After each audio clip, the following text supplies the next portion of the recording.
Ay, aray ko.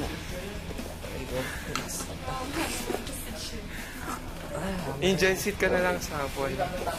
Sabi ko na nga po, talaga isang design ng tayo. Pinapatanong ni Big Brother kung sino ang nagbigay ng permiso sa lumabas ng kwarto. Hindi pala pwede.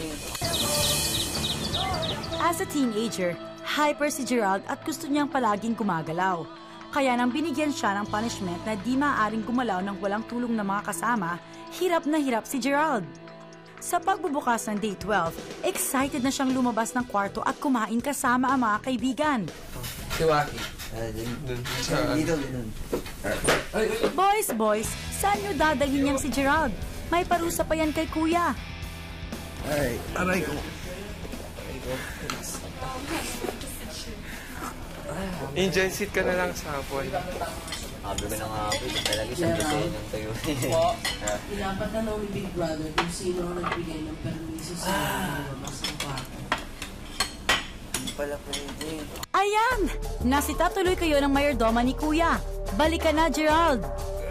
Ay, dadala ka namin dyan. Ayan.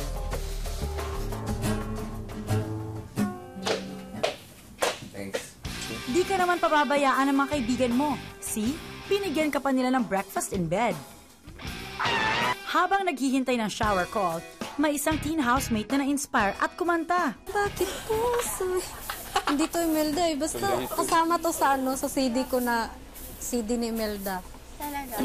Puro Tagalog kasi. Oo, puro Tagalog. Meron pang isa, hindi ako laruan na yung iiwan.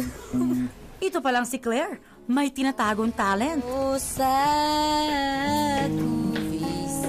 Oh, my Candida. Siguro nagbibidyo okay ka sa inyo, tapos kayo inakanta mo, no? We can make it together. Naaalala ko yung tatay ko pag, tinutugtog namin yan. Sumasayaw-sayaw. Gayahan mo. Sa linggo, kakantahan ko kayo lahat ng kanta ng Ito eh. Guys, narinig niyan ha? Imbitado tayong lahat sa concert ni Claire.